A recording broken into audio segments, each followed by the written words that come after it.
Hello friends, आज हम पढ़ेंगे गेमेटोजेनेसिस का पार्ट सेकंड। कल हमने पढ़ा था गेमेटोजेनेसिस का पार्ट फर्स्ट, जिसके अंदर हमने बोला था गेमेटोजेनेसिस एक ऐसी प्रोसेस है जिसके अंदर क्या हो रहा है, गेमेट्स बन रहे हैं। गेमेट्स कौन था? ओवरी से बन रहा था ओवम, और टेस्टिस से क्या बन रहा था, स्पर्म। फिर हमने पढ़ा था कि गेमेटोजेनेसिस की दो प्रोसेस oogenesis एंड स्पर्मेटोजेनेसिस को समझने से पहले कुछ बेसिक चीज़ें पढ़ेंगे और उसके बाद हम पढ़ेंगे oogenesis एंड स्पर्मेटोजेनेसिस। उन बेसिक चीज़ों के अंदर हमने क्या पढ़ा था? एक तो पढ़ा था सेल डिवीज़न। सेल डिवीज़न अपना टॉपिक नहीं था, लेकिन ये समझना क्यों जरूरी था, क्योंकि गेमेटोजेनेसिस के अंदर कौन सा सेल डिवीज़न होता है? मियोसिस होता है। माइटोसिस सेल डिवीज़न जो है एक स्टेप में कंप्लीट हो जाता है और उसके अंदर क्रोमोसोम की संख्या हाफ नहीं होती है। हमारी पूरी बॉडी के अंदर कौन सा सेल डिवीज़न होता है? माइटोसिस होता है। सेकंड हमने पढ़ा था मियोसिस। मियोसिस दो स्टेप में कंप्लीट होता है, meiosis first and meiosis second. Meiosis first के अंदर क्या हो रहा था? क्रोमोसोम के नंबर हाफ हो रहे थे, और मियोसिस सेकंड के अंदर क्रोमोसोम के नंबर हाफ नहीं होते हैं। मियोसिस के बनने वाली डॉटर सेल कितनी थी? 4, और माइटोसिस से बनने वाली कितनी थी? 2। फिर हमने एक परफॉर्मा बनाया था जो मैंने आज बना के रेडी रखा है, और इसमें से इसी परफॉर्मे के अंदर हम आज पढ़ेंगे oogenesis एंड स्पर्मेटोजेनेसिस। बहुत लंबी चौड़ी थ्योरी पढ़ने की ज़रूरत नहीं है। क्या करना है? कंसेप्ट बनाना है, कैसा होता है oogenesis, क्या इंपॉर्टेंट है और क्या एग्ज़ाम के अंदर पूछा जाता है, उन चीज़ों को हिट करना है आपको। पहले देखना, कल हमने पढ़ा था कि इसके अंदर 5 लोग इन्वॉल्व होते हो, 4 स्टेप में काम कंप्लीट हो रहा था। 5 कौन है? Germ cell, special cell, primary cell और secondary cell and mature cell. Germ cell and special cell के बीच में माइटोसिस हो रहा था, और इससे क्या बनी? 2n सेल बनी। यानी कि माइटोसिस के अंदर क्या होता है? क्रोमोसोम के नंबर हाफ नहीं होते हैं। दूसरा हमने पढ़ा था स्पेशल सेल और प्राइमरी सेल के बीच में भी क्या होता है? माइटोसिस होता है। ये भी कैसी सेल बन गई? 2n सेल बन गई।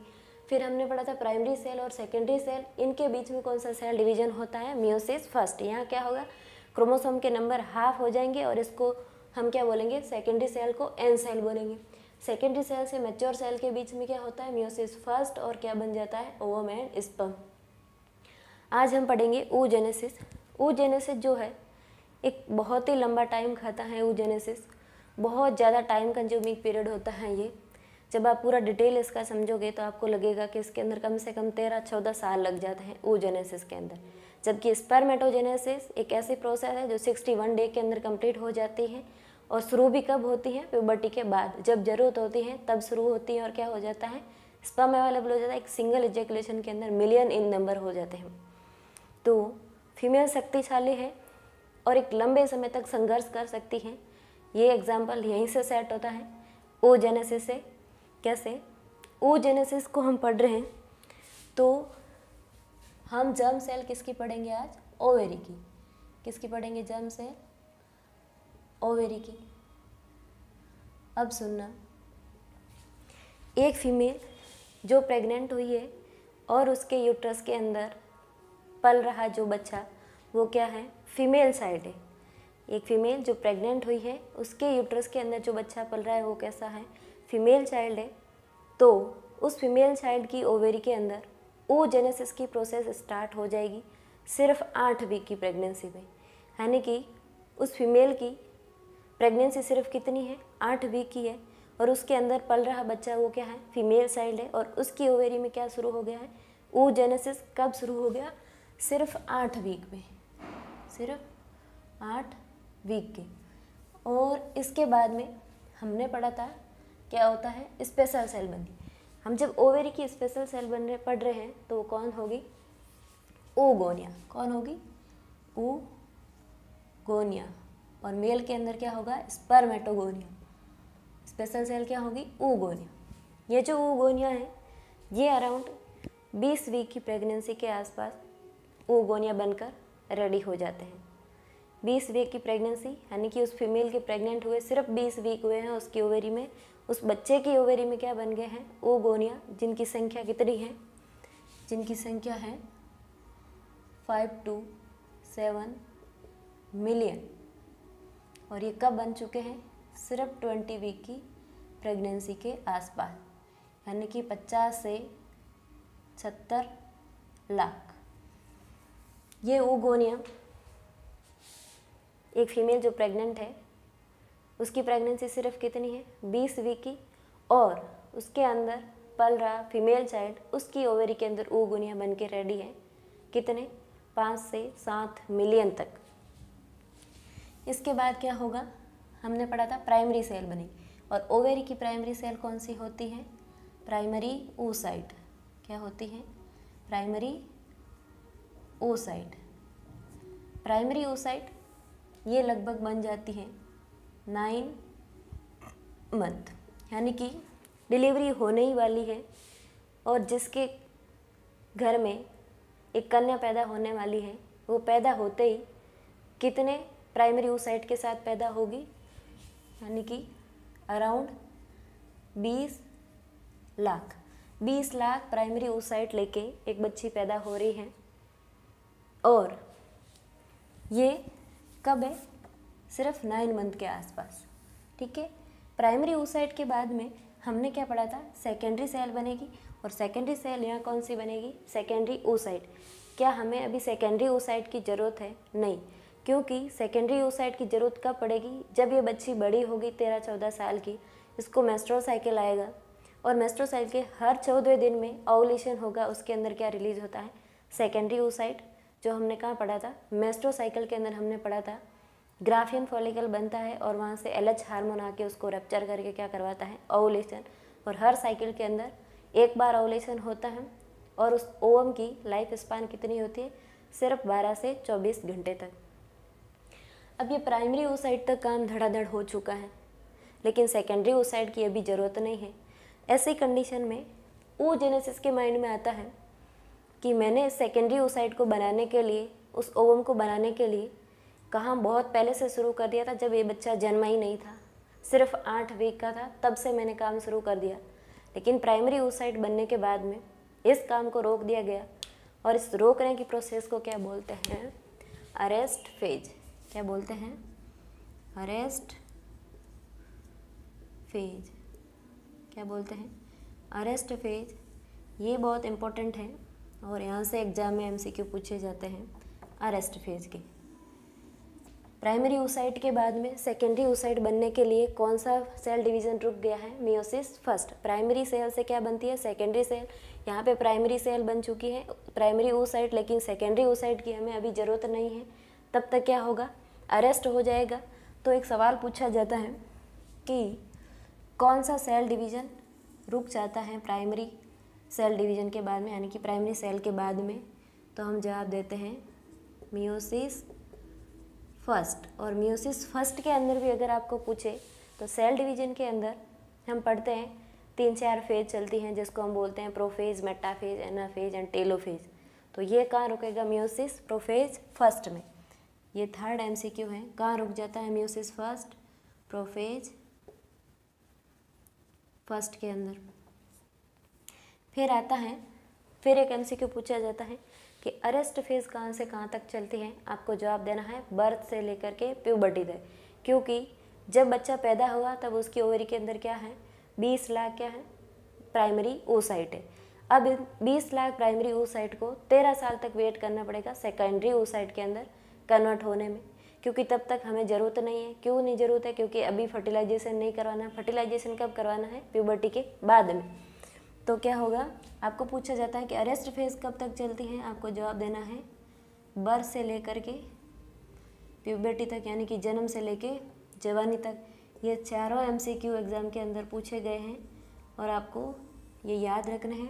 पहला MCQ कि प्राइमरी oocyte के बाद में, प्राइमरी oocyte बनने के बाद में कौन सी फेज आती है, अरेस्ट फेज। अरेस्ट फेज कहाँ से कहाँ तक चलती है, आपको जवाब देना है बर्थ से प्यूबर्टी तक।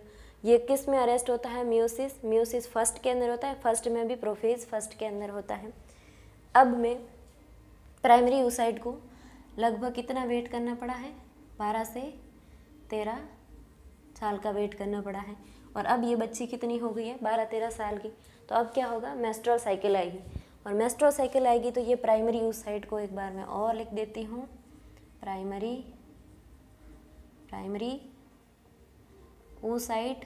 अब जब 12-13 साल इन्होंने वेट किया है तो इनकी संख्या घट करके कितनी हो जाएगी, सिर्फ 400। अब ये सेकेंडरी oocyte रेडी है, और कौन सा सेल डिवीज़न होगा, प्राइमरी सेल के बाद सेकेंडरी सेल बनाने के लिए कौन सा सेल डिवीज़न होगा, अब यहाँ से मियोसिस फर्स्ट होगा और क्या बन जाएगा, सेकेंडरी oocyte। सेकेंडरी oocyte बन के रेडी है। अब जब सेकेंडरी oocyte बन गए हैं तो क्या मियोसिस सेकेंड जो है वो हाथों हाथ कंप्लीट हो जाएगा क्या, नहीं होगा। क्यों नहीं होगा, क्योंकि एक फीमेल जिसको पूरी ज़िंदगी के अंदर कितने मेंस्ट्रुअल साइकिल आएंगे, 400, और हर साइकिल के अंदर एक ओवर रिलीज होगा, तो कितने ओवर रिलीज होंगे, 400। लेकिन क्या 400 बार फीमेल प्रेग्नेंट होती है, नहीं होती है। इसीलिए मियोसिस सेकेंड को कंप्लीट होने के लिए जिस स्पेसिफिक चीज़ की ज़रूरत पड़ती है उसको हम नाम देते हैं स्पर्म।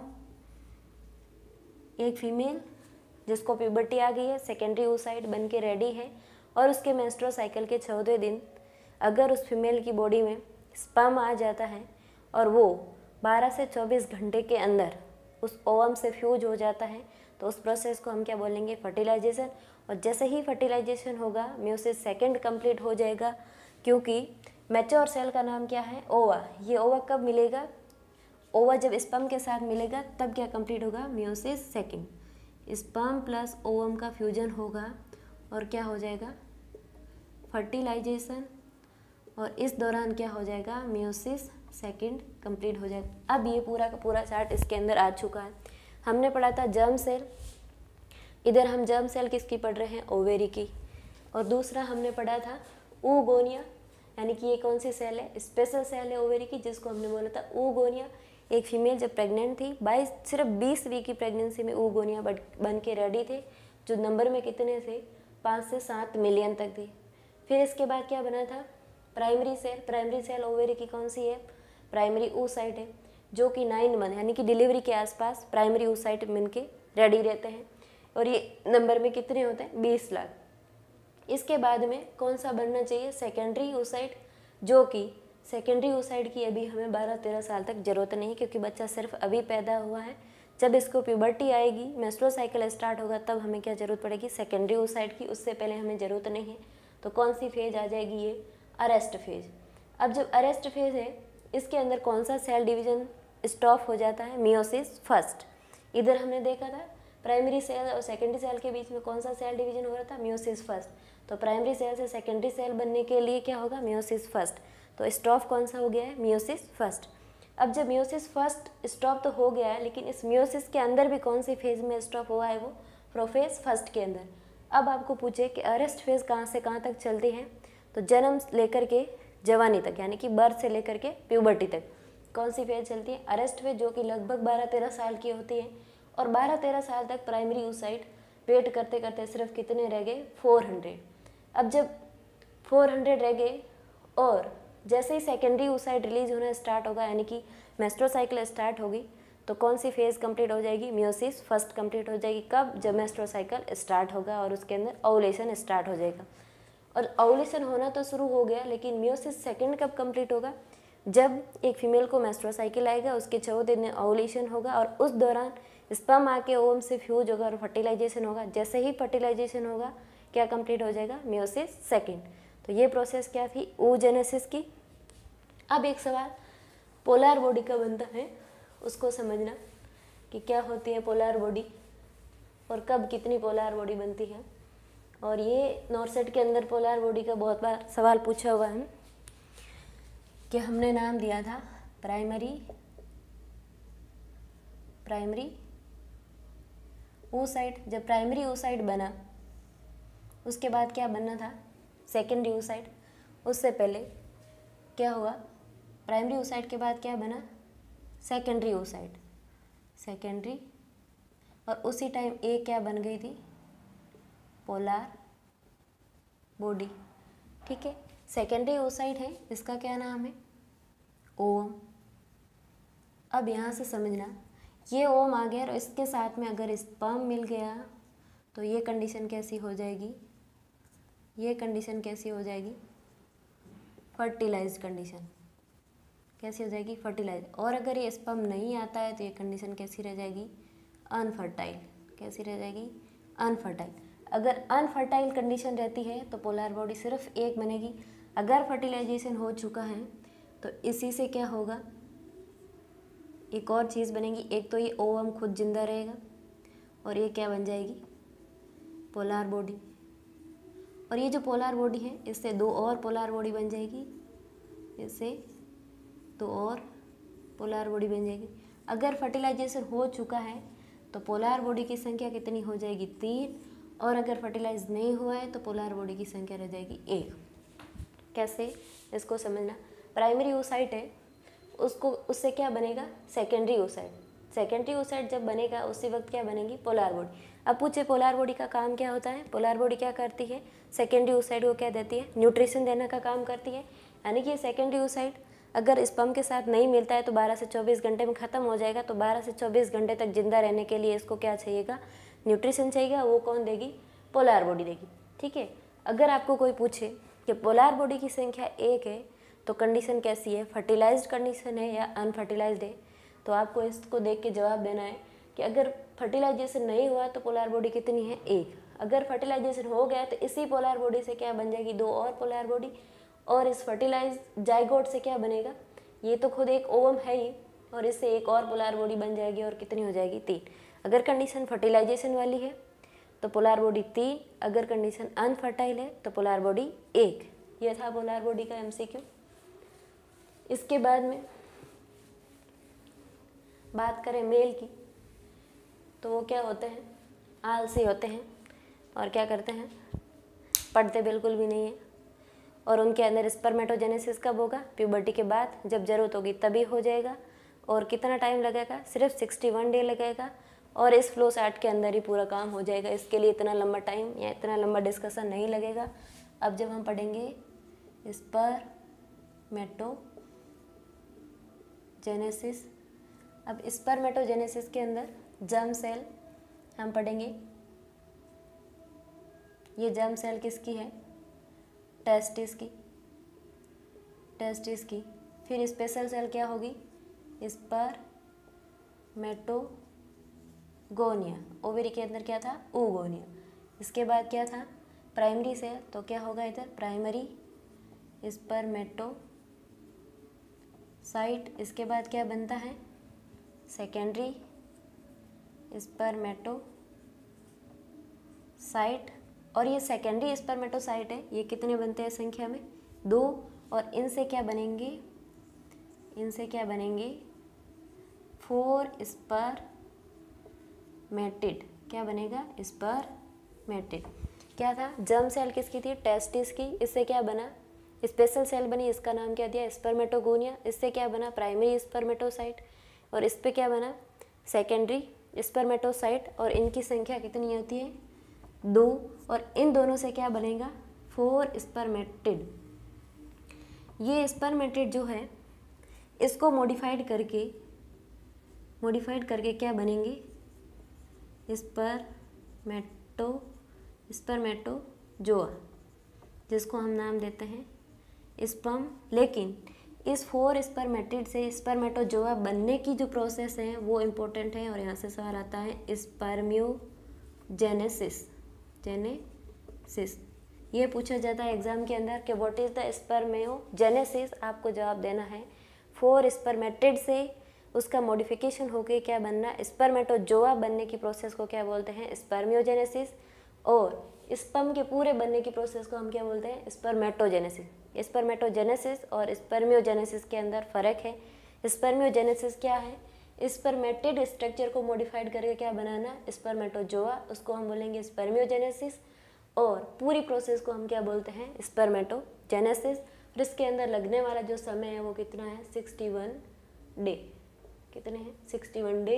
इसके अलावा इसके अंदर कुछ भी स्पेसिफिक नहीं है और ना ही कोई और सवाल बनता है, और सिर्फ यही प्रोसेस होती है। बहुत लेट होती है, कब होती है, प्यूबर्टी के बाद ही हो जाती है, जब ज़रूरत हो तब हो जाता है स्पर्मेटोजेनेसिस। कितने दिन लगाता है, 61 डे। इसके अंदर क्या किया जाता है, जर्म सेल स्टार्ट करती है स्पर्मेटोगोनिया से प्राइमरी स्पर्मेटोसाइट, सेकेंडरी स्पर्मेटोसाइट 2 बनते हैं। ये इन दोनों से 4 स्पर्मेटिड बनते हैं। और ये स्पर्मेटिड का कन्वर्जन होता है स्पर्मेटोजोआ में, किसके द्वारा, स्पर्मियोजेनेसिस का। और ये सवाल एग्जाम के अंदर पूछा जाता है।